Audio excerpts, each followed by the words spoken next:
Hello बच्चों, क्या हाल है।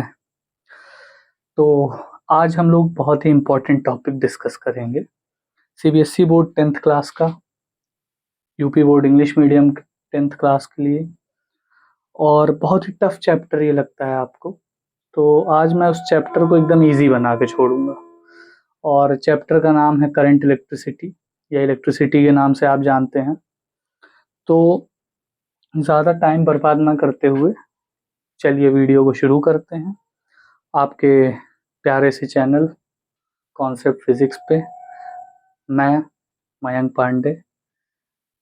तो सबसे पहले बेटा क्या था कि आपका चैप्टर का नाम क्या है? Current electricity. Current electricity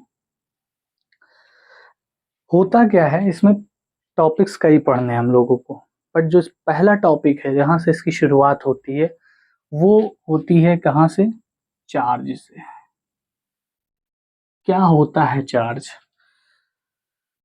charge जो होता है आपका, इस टॉपिक से अगर किसी बच्चे से क्वेश्चन पूछिए तो बहुत कुछ बताएगा, लेकिन एग्जैक्टली चार्ज होता क्या है इसके बारे में बहुत ही कम बच्चों को पता रहता है।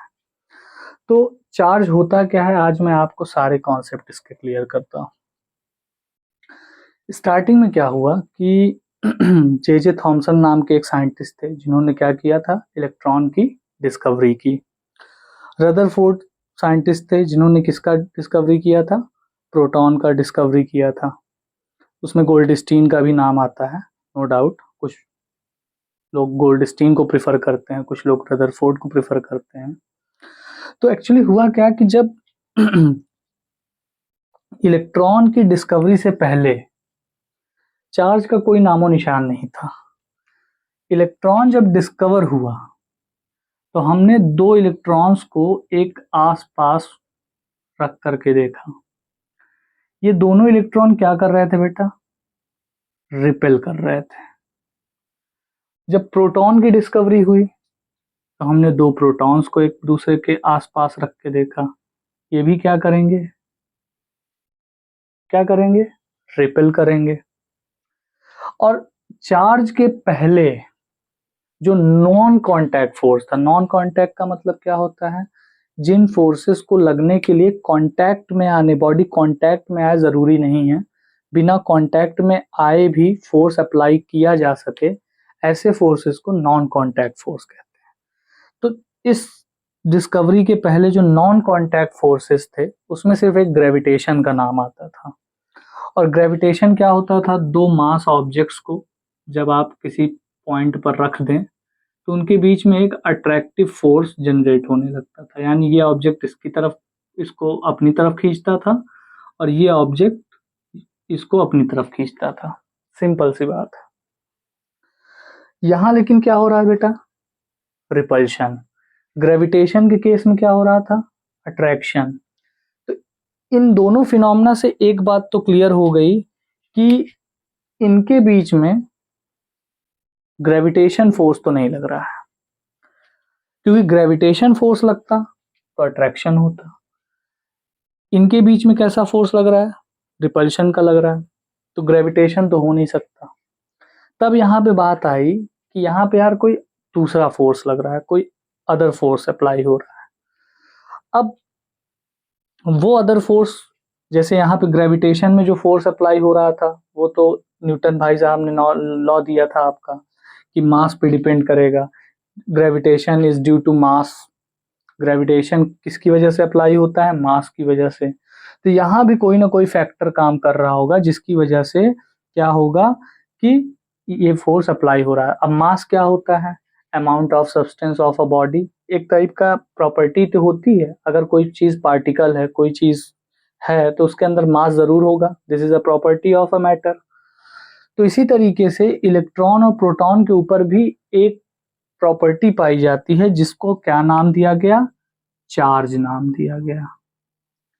तो चार्ज की डेफिनेशन में हम लोग सिंपली सिर्फ एक चीज लिख सकते हैं, और वो है ये कि charge is a fundamental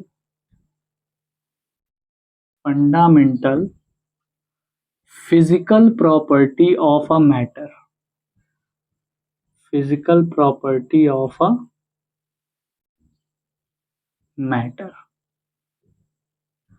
charge क्या होता है? सिर्फ क्या होता है, एक फिजिकल प्रॉपर्टी होती मैटर की, ड्यू टू विच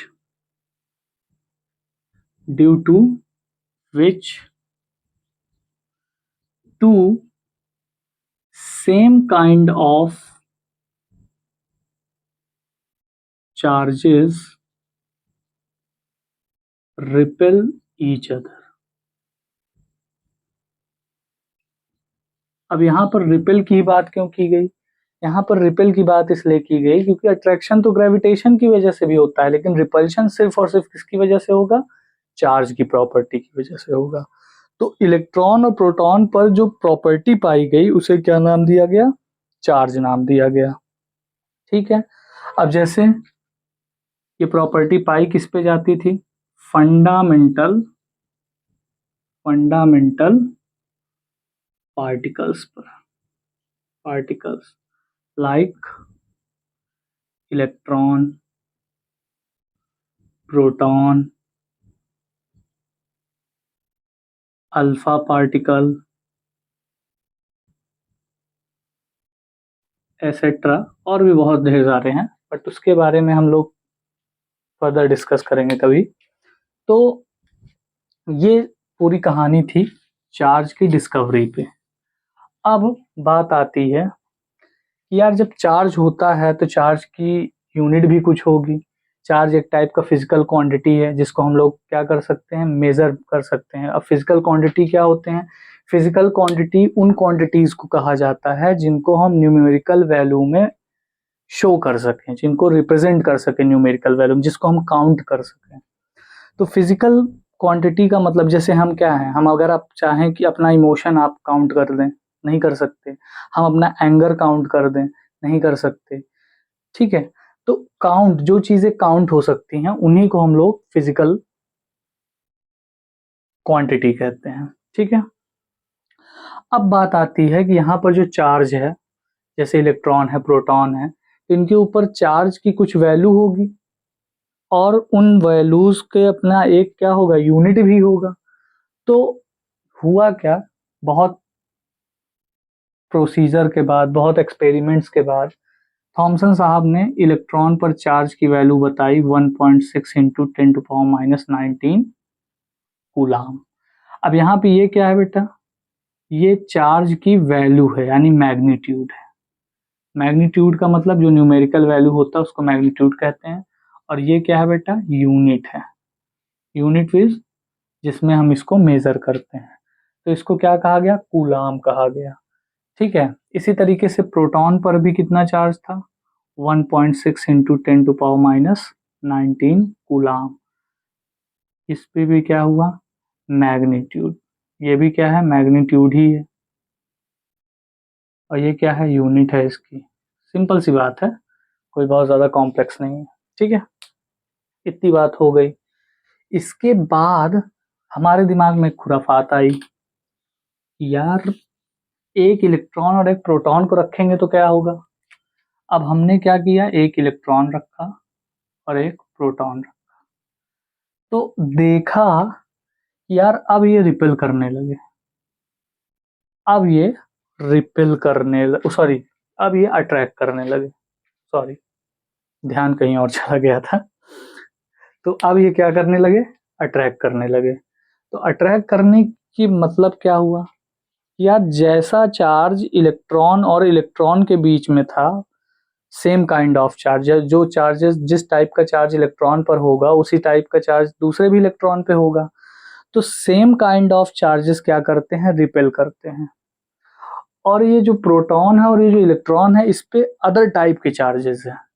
तो अदर टाइप के चार्जेस क्या करेंगे? अट्रैक्ट करेंगे। ठीक, तो प्रोटॉन पर जो चार्ज है उसको हमने नाम दे दिया कि पॉजिटिव चार्ज।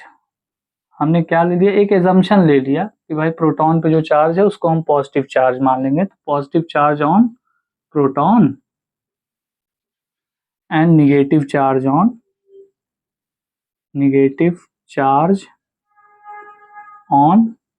इलेक्ट्रॉन। इतना हमने एज्यूम कर लिया, ठीक है। हमने माइक्रोस्कोप लगा के देखा नहीं है कि इलेक्ट्रॉन पर माइनस लगा हुआ है, या प्रोटॉन पर माइक्रोस्कोप लगा के देखा नहीं कि पॉजिटिव लगा हुआ है। ये सिर्फ एक एजम्पशन है कि प्रोटॉन पे यार जो चार्ज होगा उसको चलो पॉजिटिव नाम दे दिया, और इलेक्ट्रॉन पे उसका अपोजिट टाइप का चार्ज है तो उसको निगेटिव ले लिया, ठीक है। तो इलेक्ट्रॉन पर कितना चार्ज होगा, निगेटिव चार्ज होगा 1.6 इंटू 10⁻⁹ कूलाम, और प्रोटॉन पर कितना चार्ज होगा 1.6 इंटू 10⁻⁹ इन पॉजिटिव मैनर, ठीक है। तो इतनी सी बात की गई चार्जेस के बारे में। अब अब आपके मन में एक क्वेश्चन उठता होगा कि सर अगर सिर्फ चार्जेस इलेक्ट्रॉन प्रोटॉन पे हैं तो फिर मैटर कैसे चार्ज्ड हो जाता है, क्योंकि न्यूक्लियस में जितने प्रोटॉन हैं एटम में उतने ही इलेक्ट्रॉन हैं, तो दोनों एक दूसरे को क्या कर देंगे, बैलेंस कर देंगे। मैटर में ढेर सारे एटम्स हैं, जब एटम ही न्यूट्रलाइज हैं तो मैटर भी न्यूट्रलाइज होगा।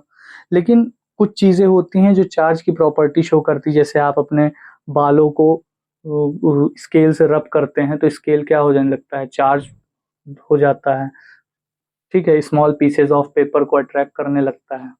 तो उस कंडीशन में क्या होता है बेटा कि आपका, जैसे यहाँ पे मान लीजिए एटम है, तो ये न्यूक्लियस हुआ, ये प्रोटॉन और ये न्यूट्रॉन उसके अंदर है, ये इलेक्ट्रॉन इसके चारों तरफ रिवॉल्व कर रहा है। अब आपने जब रब किया तो यार कुछ इलेक्ट्रॉन आपके हेयर से निकल करके किसमें चले गए, स्केल में एंटर कर गए। तो अब स्केल में क्या हुआ कि इलेक्ट्रॉन्स क्या हो गए, बढ़ गए, और हेयर में आपके इलेक्ट्रॉन्स क्या हो गए, कम हो गए, ठीक है। तो डिफिशियंसी ऑफ इलेक्ट्रॉन हो गया आपके हेयर में, ठीक है। और स्केल में क्या हो गया, एक्सेस ऑफ इलेक्ट्रॉन हो गया। तो जब एक्सेस ऑफ इलेक्ट्रॉन हो गया तो इलेक्ट्रॉन और प्रोटॉन के जो नंबर्स हैं वो क्या हो गए, डिसबैलेंस हो गए। Number of electrons and number of protons present in the scale disbalanced. तो जब डिसबैलेंस की कंडीशन में होगा तो ज्यादा कौन है, इलेक्ट्रॉन है, क्योंकि आपके हेयर से निकल के स्केल में क्या गया है, इलेक्ट्रॉन गया है। तो जब स्केल से निकल कर, सॉरी, हेयर से निकल करके स्केल में जब इलेक्ट्रॉन जाएगा तो इलेक्ट्रॉन का नंबर क्या हो जाएगा, क्या हो जाएगा, ज्यादा हो जाएगा। इलेक्ट्रॉन का क्या हो जाएगा, एक्सेस में हो जाएगा। तो एक्सेस में होने के कंडीशन में क्या होगा कि आपका जो स्केल होगा उसको हम लोग क्या दे देंगे, निगेटिवली चार्ज्ड। अब ये स्मॉल पीसेस ऑफ पेपर के पास जब जाता है तो उसमें due to induction opposite side में पॉजिटिव बना लेता है और एक अपनी तरफ अट्रैक्ट कर लेता है। अब इंडक्शन क्या होता है इसके बारे में भी हम लोग बाद में बात करेंगे। इंडक्शन के बारे में हम लोग बहुत ही फ्रिक्वेंटली डिस्कस करेंगे, बट इसी चैप्टर में, लेकिन आगे की तरफ। तो अब बात करते हैं थोड़ा सा और आगे चार्ज के बारे में। तो चार्ज के बारे में अभी हमको कितनी चीज पता चली, charge is the fundamental physical property of a matter due to which two charge particle, same kind of charge particle repel each other. पहली बात तो ये पता चली। दूसरी बात ये पता चली कि चार्ज को कूलाम में क्या करते हैं, मेजर करते हैं। चार्ज की एसआई यूनिट क्या है, कूलाम है। चार्ज हमेशा किस पे प्रेजेंट होता है, फंडामेंटल पार्टिकल्स पे प्रेजेंट होता है, इलेक्ट्रॉन एंड प्रोटॉन पे। कितनी वैल्यू में प्रेजेंट होता है, 1.6 इंटू 10⁻⁹ कूलाम, ठीक है। इलेक्ट्रॉन पर प्रेजेंट हुआ चार्ज को हम लोग क्या बोलते हैं, निगेटिव चार्ज। प्रोटॉन पर प्रेजेंट हुए चार्ज को हम लोग क्या कहते हैं, पॉजिटिव चार्ज। अब बात करेंगे आगे की। In CGS value, CGS system, unit of charge is stat coulomb,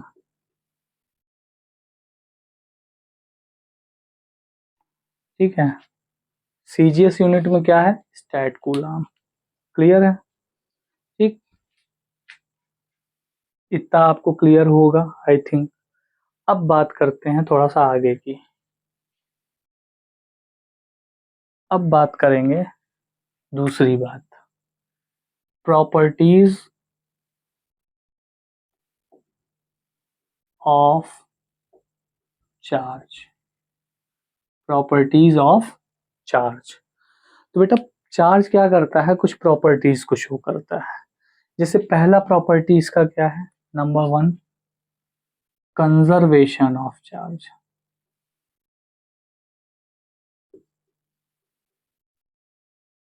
conservation of charge, ठीक। कंजर्वेशन ऑफ चार्ज क्या कहता है, कंजर्वेशन ऑफ चार्ज ये कहता है कि किसी भी एटम या मैटर के अंदर जो चार्जेस प्रेजेंट होंगे, ना तो आप उनको डिस्ट्रॉय कर सकते हैं, ना आप उनका फॉर्मेशन कर सकते हैं, सिर्फ आप उनको एक ऑब्जेक्ट से दूसरे ऑब्जेक्ट में क्या कर सकते हैं, ट्रांसफर कर सकते हैं। अब यार तुम खुद बात समझो कि सारे मैटर में इलेक्ट्रॉन्स होते हैं और एक इलेक्ट्रॉन्स और एक प्रोटॉन पे सेम वैल्यू ऑफ चार्ज होता है। अब आप किसी भी मैटर में इलेक्ट्रॉन बढ़ा नहीं सकते खुद से, किसी भी मैटर में आप प्रोटॉन नहीं बढ़ा सकते खुद से। तो जब इलेक्ट्रॉन और प्रोटॉन बढ़ेगा ही नहीं तो चार्ज का फॉर्मेशन कैसे होगा। और आप इलेक्ट्रॉन प्रोटॉन को डिस्ट्रॉय भी नहीं कर सकते, तो जब डिस्ट्रॉय नहीं कर सकते तो चार्ज को डिस्ट्रॉय कैसे कर सकते, क्योंकि उन्हीं पे तो प्रेजेंट है ना charge. Charge is the property. तो चार्ज प्रॉपर्टी प्रेजेंट है किस पे, इलेक्ट्रॉन पे, प्रोटॉन पे। और जब इलेक्ट्रॉन प्रोटॉन को ना फॉर्म कर सकते हैं ना डिस्ट्रॉय कर सकते हैं, तो भाई चार्ज को भी डिस्ट्रॉय नहीं कर सकते ना फॉर्मेशन कर सकते हैं। तो इस तरीके से चार्ज जो है वो कंजर्व्ड होता है, यानी एक मैटर में जितने भी चार्जेस होते हैं वो कंजर्व्ड होते हैं। बट हाँ, आगे की बात सुनिए। इतना तो ये था कि charge neither be formed and nor be destroyed, but it can transfer from one matter to another matter. इसको आप एक मैटर से दूसरे मैटर में ट्रांसफर कर सकते हैं, ठीक है। इसको आप एक मैटर से दूसरे मैटर में ट्रांसफर कर सकते हैं। तो according to conservation of charge क्या कहा गया, तो इसके अकॉर्डिंग ये कहा गया कि charge neither be created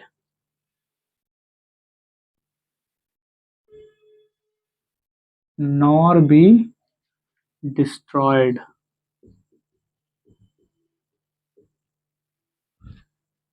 it can only transfer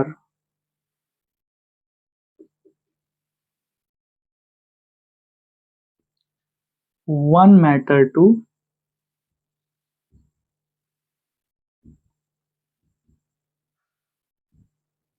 another matter। एक मैटर से दूसरे मैटर में क्या किया जा सकता है, ट्रांसफर किया जा सकता है। This phenomena is known as conservation of charge. उसके बाद दूसरा फिनोमेना क्या कहता है, दूसरा फिनोमेना कहता है भाई quantization of charge.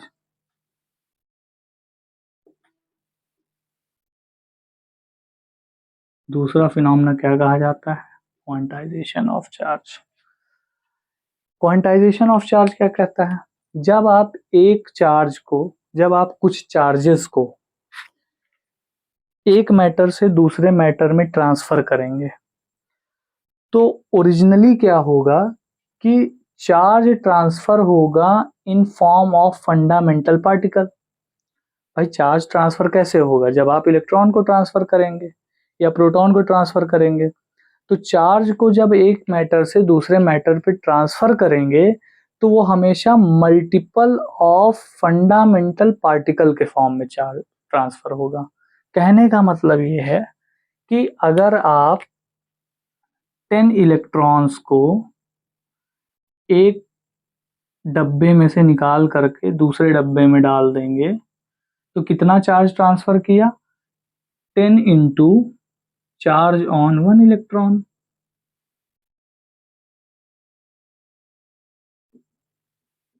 10 into charge on one electron, इतना ही तो ट्रांसफर करेंगे। तो 10 की जगह चार्ज ऑन वन इलेक्ट्रॉन कितना होता है 1.6 इंटू 10⁻⁻19 मल्टीप्लाई कर दिया 16 इंटू 10⁻⁻19 कूलाम। इतने चार्ज को आपने ट्रांसफर कर दिया। सिंपल। इतने चार्ज को आपने क्या किया, ट्रांसफर कर दिया। तो जब आपने इतने चार्ज को ट्रांसफर कर दिया तो यार ये बताइए, क्या आप आधे इलेक्ट्रॉन को ट्रांसफर कर सकते हैं? क्या आप 1.5 इलेक्ट्रॉन को ट्रांसफर कर सकते हैं? नहीं, नहीं कर सकते। सिंपल सी बात है यार, जाएगा तो एक जाएगा, दो जाएगा, तीन जाएगा, 1 4 3 5 6 7 8, मतलब एक नेचुरल नंबर के टर्म में जाएगा। तो हमेशा जो चार्ज ट्रांसफर होता है तो वो हमेशा किस फॉर्म में जाता है, in form of multiple of fundamental particle. ठीक है, तो यहाँ पे लिख देंगे क्वांटाइजेशन ऑफ चार्ज में, when charge transferred from one object to another object,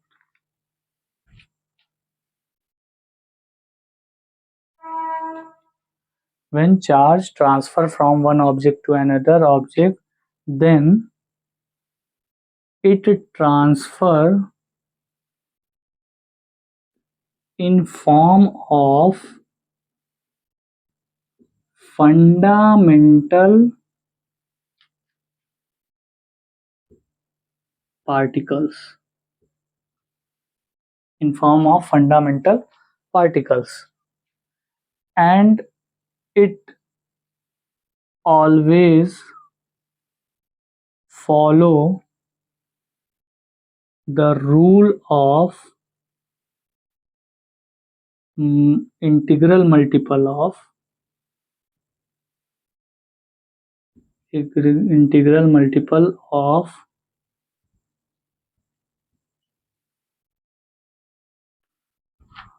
fundamental particles.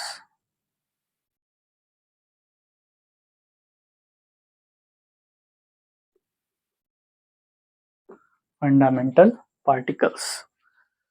ठीक है,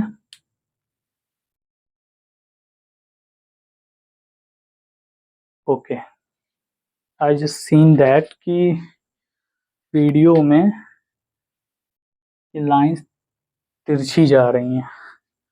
तो यार मैं तिरछी लिख नहीं रहा हूँ एक्चुअली, वो इस एंगल पे कैमरा है ना कि बोर्ड ही टेढ़ा लग रहा है।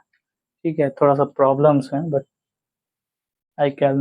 I will be resolve next video. आज काम चला लीजिए, थोड़ा सा अपने आँखों पे जोर दीजिए। मैं भी 45 डिग्री सेल्सियस की गर्मी में बिना फ़ैन चलाए वीडियो रिकॉर्ड कर रहा हूँ, सिर्फ इसलिए कि माइक में फ़ैन की आवाज़ न जाए, सिर्फ आपके लिए, बच्चों के लिए, बच्चों के प्यार के लिए। ठीक है, तो थोड़ा सा मैनेज हो सकता है इतना। थोड़ा सा बेटा ऊपर मिटा रही हूँ क्योंकि अभी मुझे इसके बारे में थोड़ा और बात करनी है। बाकी आपको नोट्स बनाना होगा तो आप मेरे साथ लिखते हुए चलिए, नो प्रॉब्लम। ठीक है, या फिर वीडियो को पॉज करके फिर लिख लीजिएगा, कोई दिक्कत नहीं है। तो फंडामेंटल पार्टिकल जो होते हैं वो integral multiple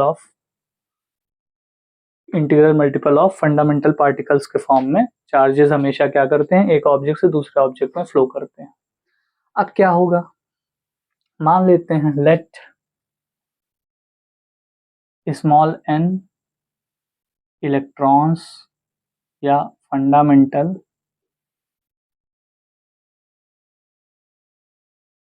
particles transfer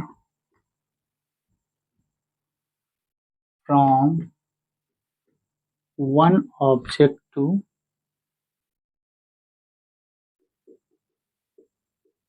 another object, then total charge transfer कितना होगा बेटा, Q is equals to यार अगर एक इलेक्ट्रॉन जाएगा तो ई होगा, 2 इलेक्ट्रॉन जाएगा तो 2e होगा, 3 इलेक्ट्रॉन जाएगा तो 3e होगा, तो n इलेक्ट्रॉन जाएंगे तो क्या होगा? ne. Simple. This property is known as quantization of charge. Clear इतनी बात? ठीक है, अब आगे चलते हैं. अब नेक्स्ट बात करते हैं. तो चार्ज के बारे में यार इतनी जानकारी आई थिंक सफिशिएंट है at the level of 10th. इससे ज़्यादा कुछ पूछा जाएगा नहीं फिलहाल, वैसे पूछा भी नहीं जाता. और बाकी जैसे जैसे आप आगे बढ़ेंगे 11th 12th तो और भी जानकारियाँ आपको मिलती जाएंगी, but at the level of 10th class I think it is sufficient.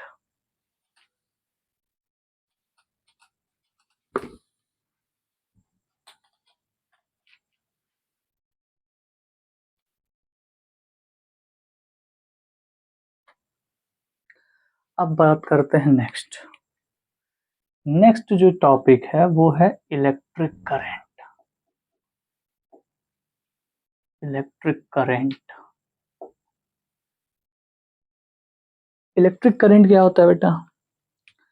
Electric current का मतलब सिंपल सी डेफिनेशन होती है बुक्स में, rate of flow of charge through a particular area of a conductor.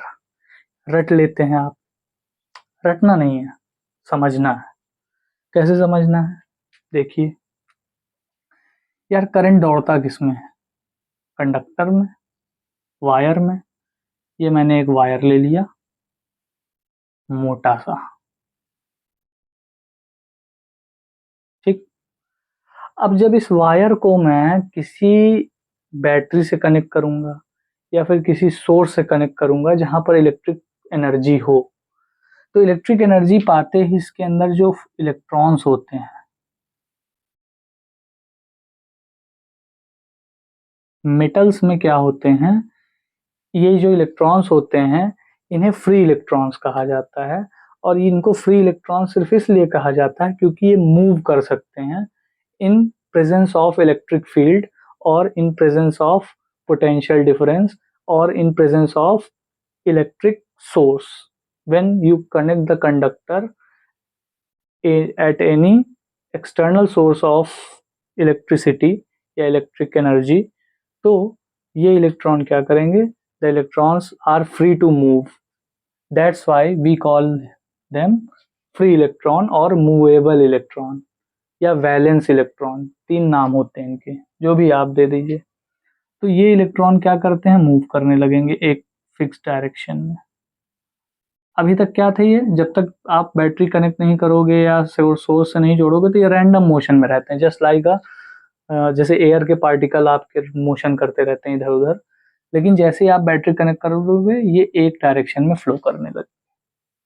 अब ये कंडक्टर के अंदर से फ्लो करने लगे.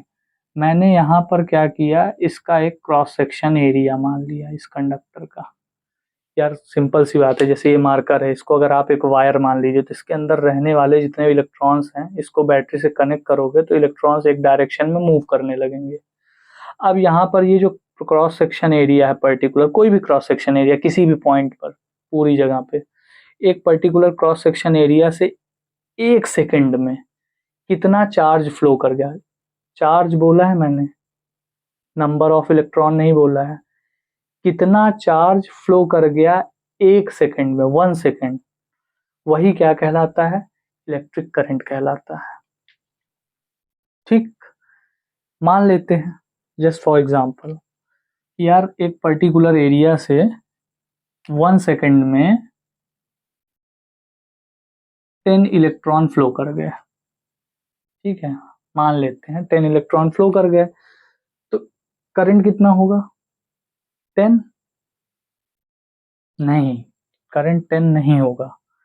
देखिए अब, हाँ मैक्सिमम लोगों के दिमाग में 10 ही जाएगा, बट मैंने अभी क्या कहा, कितना चार्ज फ्लो हो रहा है उस पे डिपेंडेंसी है.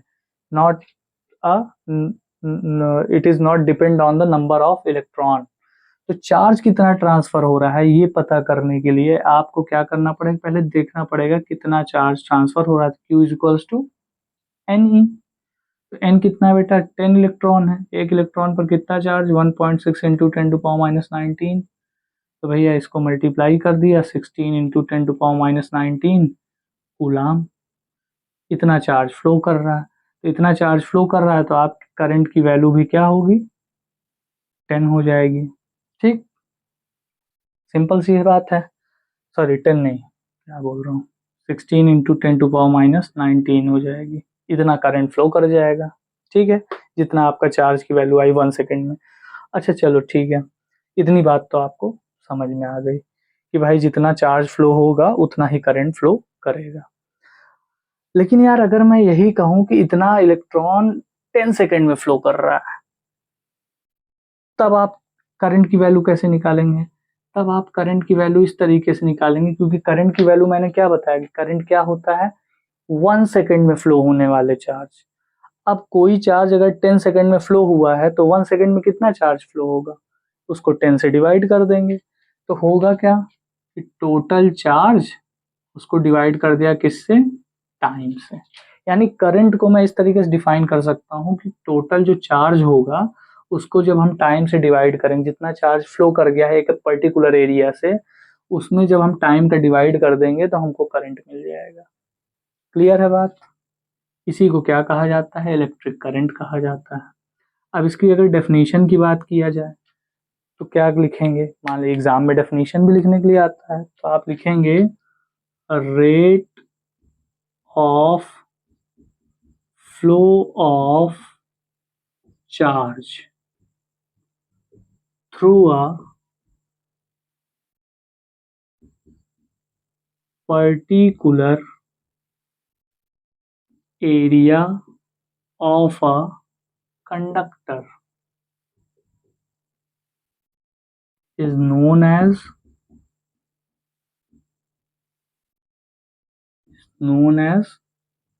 करंट। उसको क्या कहा जाता है, करंट कहा जाता है। सिंपल सी बात है। एसआई यूनिट ऑफ आई, इसको आई से डिनोट करते हैं, ये तो दिख ही रहा होगा, फॉर्मूला लिख दिया मैंने। तो SI unit of I is equals to क्या हो जाएगा बेटा, SI unit of Q upon SI unit of T. तो एसआई यूनिट ऑफ क्यू क्या होता है, कूलाम, और एसआई यूनिट ऑफ टी क्या होता है, सेकेंड। तो इसकी यूनिट क्या हो जाएगी, कूलाम पर सेकेंड। इसको आप ऐसे भी लिख सकते हैं, कूलाम सेकेंड की पावर -1। और इसी को एक दूसरे नाम से भी जाना जाता है, जिसको हम लोग क्या कहते हैं, एम्पियर। इसको नोटेशन क्या होता है, कैपिटल है। तो इसी को एक दूसरे नाम से भी जाना जाता है, किससे, एम्पियर से। तो भाई अगर चार्ज की, करंट की यूनिट पूछ ले कोई, एसआई यूनिट, तो या तो कूलाम पर सेकेंड आप बोल सकते हो, या फिर आप एम्पियर बोल सकते हो। दोनों ऑप्शन है आपके पास। मैक्सिमम जगहों पर एम्पियर ही दिया होता है, आंसर भी हमें एम्पियर में ही देना चाहिए। लेकिन कभी कभी ऑब्जेक्टिव क्वेश्चन में क्या करता है कि एम्पियर को ना रख कर ऑप्शन में ये रख देता है कूलाम पर सेकेंड, तो वहां पर आपको समस्या हो जाती है, यार एम्पियर तो है ही नहीं, तो करें कैसे। ठीक है, तो चार्ज ये हो गया। अब अगली बात देखिए, नेक्स्ट चीज, if t is equals to 1 second and q is equals to 1 coulomb. अगर t को मैं 1 सेकेंड ले लूं और q को मैं 1 कूलाम ले लूं, तो I इज इक्वल्स टू क्या आ जाएगा बेटा, 1 एम्पियर। यही आएगा ना, I इज इक्वल्स टू क्या आ जाएगा, 1 एम्पियर। तो I की वैल्यू अगर 1 एम्पियर आ रही है, तो इसका मतलब ये है कि यहाँ से हम 1 एम्पियर की डेफिनेशन दे सकते हैं। तो क्या देंगे, 1 ampere is a amount of that current when 1 coulomb of charge flows through particular area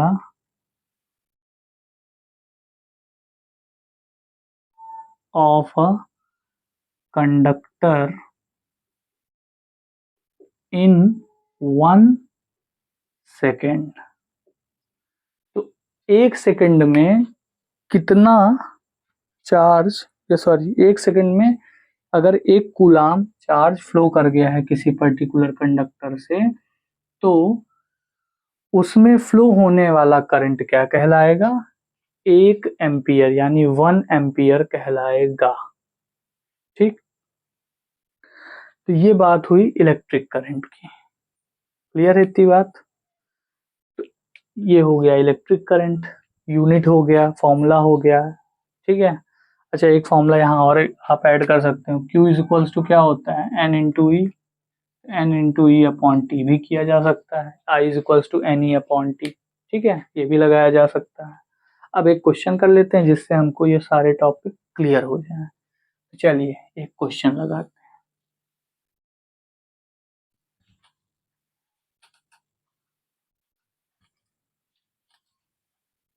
और क्वेश्चन भी हल्का फुल्का नहीं लगाएंगे भाई, आपके बोर्ड का ही लगाएंगे।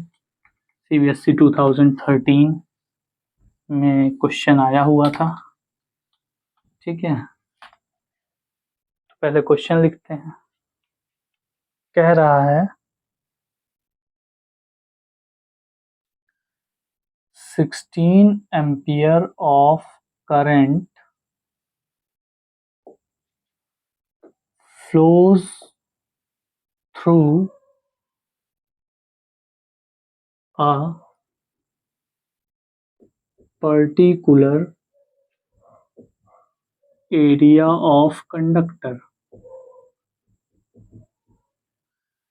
flows through a particular area of conductor in 10 seconds. Find number 1 total charge flows through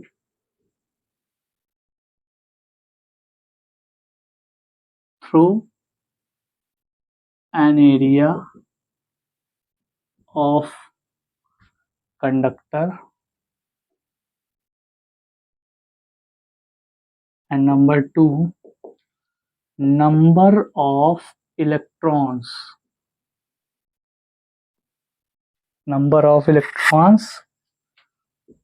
passes through that area। तो दो चीज पूछा है। ठीक है यार, अब देखिए सिंपल सी चीज है भाई। एक कंडक्टर है, इस कंडक्टर में करंट कितना फ्लो हो रहा है? 16 एम्पियर। कितने टाइम में फ्लो हो रहा है? 10 सेकेंड में। ठीक है, तो अभी मैंने आपको फॉर्मूला बताया था कि भाई I इज इक्वल्स टू क्या होता है? Q by T. यार Q बाई टी, तो Q इज इक्वल्स टू क्या हो जाएगा? Simply I into T. I कितना है? 16, T कितना है? 10। टोटल चार्ज कितना आ जाएगा? 160 कूलाम। टोटल चार्ज कितना आ जाएगा? 160 coulomb. This is the charge. पहला आपका निकल आया, फर्स्ट पार्ट। सेकंड क्या कर सकते हैं? नंबर ऑफ इलेक्ट्रॉन पूछ रहा है यार। एक फॉर्मूला आपके पास ये है, N into E. Number charge is equals to number of fundamental particles into charge on one fundamental particle. N is equals to क्या हो जाएगा? Q upon E. Q की वैल्यू हो गई 160, E की वैल्यू हो गई 1.6 इंटू 10⁻⁹। कट्टम कुट्टा खेल दिया, हो गया। देखिए 1.6, 16 को 1.6 से डिवाइड करेंगे 10 आएगा, एक जीरो बच रहा है 100 इंटू 10⁻⁹ ऊपर जाएगा तो कितना हो जाएगा? 19। फिर से सॉल्व करके दिखा देता हूँ, कुछ लोगों को डाउट होगा।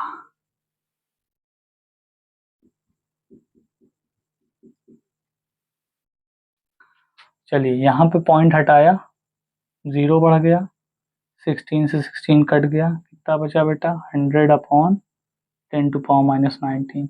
जब डिनोमिनेटर को न्यूमरेटर में ले जाते हैं तो उसकी जो पावर होती है वो पॉजिटिव हो जाती है। तो पॉजिटिव होने का मतलब जो पॉजिटिव नहीं सॉरी, जो भी पावर होती है उसका साइन इनवर्स हो जाता है। तो यहाँ पर क्या हो जाएगा 10⁻19। अब 10⁻19 को इससे मल्टीप्लाई करेंगे कितना आ जाएगा बेटा 10⁻21 इलेक्ट्रॉन्स। ये आपके बोर्ड में क्वेश्चन आया था फिलहाल, और इन टॉपिक्स पे ऐसे ही इजी वे में क्वेश्चन आता है क्योंकि इसके कॉम्प्लेक्स टॉपिक इस चैप्टर के वो ओम्स लॉ हैं, कॉम्बिनेशन ऑफ रेजिस्टर हैं, ठीक है। तो इन सब चीज़ों से थोड़ा सा टफ क्वेश्चन बनता है।